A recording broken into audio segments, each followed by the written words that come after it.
Television Network.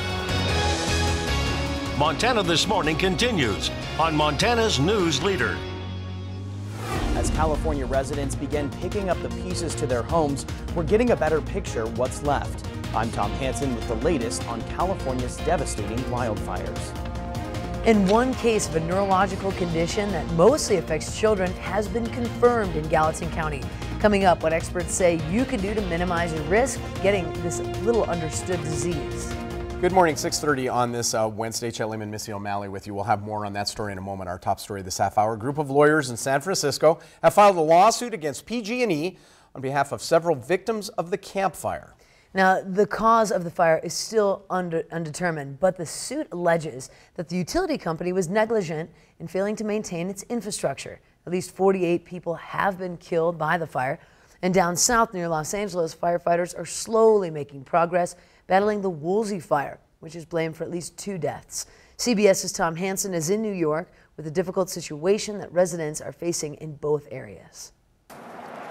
Search and rescue teams in Northern California are sifting through the charred town of Paradise. They're looking for the remains of bodies. If there is any organic matter that is still existing other than, burnt bones, then the dog can smell it. They've brought in cadaver dogs and have a rapid DNA analysis system to quickly identify victims. Butte County Sheriff Corey Honey says residents will face a grim reality when they return home. Even after we've searched an area, once people get back in there, it's possible that human remains could be found. It's unclear how many people are missing. Chardonnay Telly has not heard from her father, Richard Brown. She found his home burned to ashes. My dad's a survivor, and he's been through war and so many things, and there's a possibility he could have made it through this.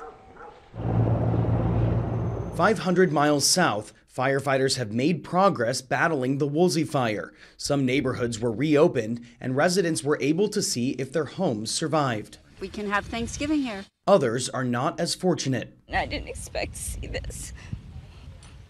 I didn't expect it to be gone. And as Ventura County Fire Chief Mark Lorenzen noted, we are not out of the woods yet. Officials don't believe they'll have the Woolsey fire fully contained until Sunday. Tom Hansen, CBS News. Yet another brush fire has ignited, this one in San Bernardino, east of LA. Right now, that's up to relatively smaller 20-acre blaze. More than 8,000 firefighters up and down California are battling those wildfires. And that includes Montana firefighters. They're arriving in California to help thousands of men and women already on the fire lines. MTN spoke with Columbus Fire Chief Rich Cowger last night. He says his crew and the 2 engines from Red Lodge have arrived and are now in a staging process. Resources come in and they've got to get checked in and accounted for. All their information is given to the command team that's there. And then as they go through the planning process, as the management team goes through the planning process, then they'll, look at the resources they have in staging and then be able to insert them, wherever the need's greatest in the incident. Chief Cowger says these fires are being staffed by local resources and local fire departments. We've been working around the clock. He says the Montana crew will likely rotate in, get some of them some rest, and then they should find out their assignment sometime later today. Just some stats coming out of California, guys. 9,000 plus firefighters currently on the line. 72,500 homes and businesses still threatened. More than 8,800 buildings destroyed. 50 lives lost. The fire area in California, 1,250 square miles. Wow. Unreal. Right now in November, burning in California. It's just absolutely unbelievable. Unbelievable. Absolutely. Yeah. We're so glad Montana could send some firefighters to The help Camp there. Fire alone, I heard, is the size of the city of Atlanta, Georgia. That's how big the fire scar is for that. Unbelievable. Unreal. Unbelievable. And no end in sight. Yeah. Matt, thankfully we live in a place where the weather seems more normal. It's a little more cooperative, certainly. Sure. We get that snow trying to build in. We still have some snow on the ground. That's keeping the temperatures chilly this morning into the teens and 20s, 6 below in West Yellowstone. I don't expect to see any new snow for the next couple of days, but as we get later in the week, these temperatures go from the 40s back down into the 30s. We'll talk about our chances of seeing snow coming up in just a few minutes. Thank you, Matt. 6:35 now for some Treasure State headlines this morning. Lewis and Clark County Sheriff's Office still searching for suspects considered armed and dangerous. Yesterday, deputies sent an alert to cell phones saying a suspect in a blue car fired a weapon at a Jefferson County Sheriff's deputy during an attempted traffic stop 3:30 in the afternoon. The deputy fortunately was not injured. Officials say 3 people were inside the vehicle and it had a temporary registration. And those suspects are considered to be armed and dangerous. And a suspected case of AFM, a rare disease that causes a neurological condition in mostly children, has now been confirmed in Gallatin County. There's also a second suspected case in the county as well.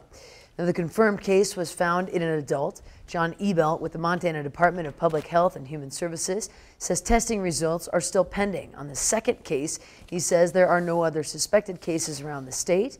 The Centers for Disease Control and Prevention confirmed dozens of these cases of acute flaccid myelitis.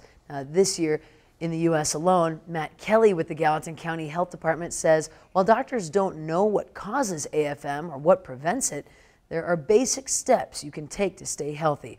He says everyone should be washing their hands frequently and practice good general hygiene.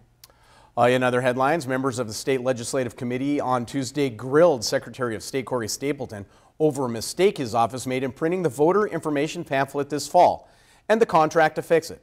The $265,000 contract to print and mail a correction to the voter in early October went to a billings firm owned by Republican consultant Jake Eaton. Stapleton, a Republican, told the State Administration and Veterans Affairs Committee that he's known Eaton for some time and that he chose the company because it was the only one that could do the job in a timely fashion.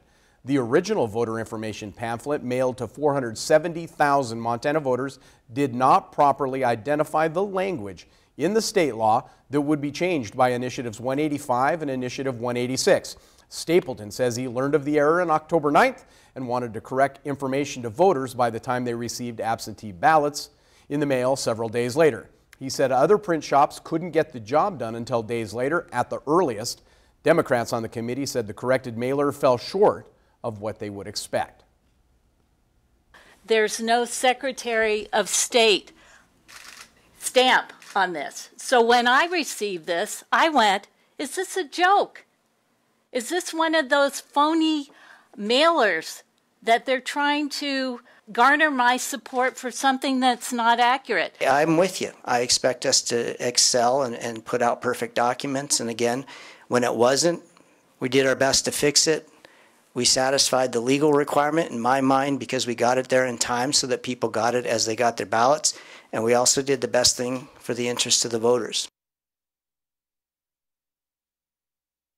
Republican members of the committee noted that the cost of the mailer came out of Stapleton's budget, which is funded by fees rather than general taxpayer money.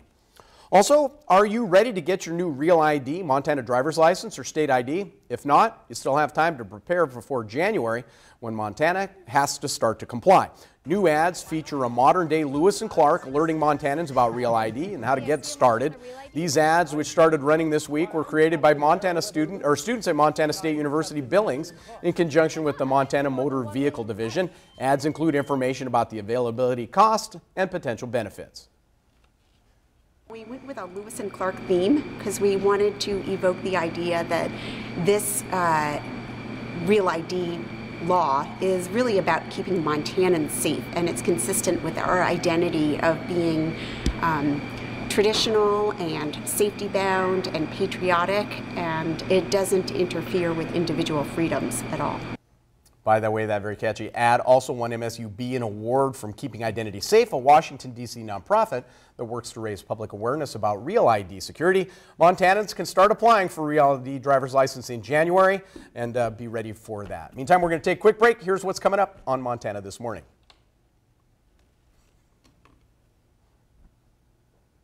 Dedicated strictly to the history of computers. I'm John Shearer. Coming up, find out why one of them is right in Bozeman. Good morning to you. Ahead on CBS This Morning, former First Lady Michelle Obama opens up about the state of politics in the U.S. She tells us why the presidency is not something to own And she and her mom join us to talk about why Mrs. Robinson made the move to the White House. Here's to you, Mrs. Robinson. And we'll see whether the huge efforts of cities to attract big companies like Amazon actually take resources away from communities. We'll see you guys 7 o'clock on the dot.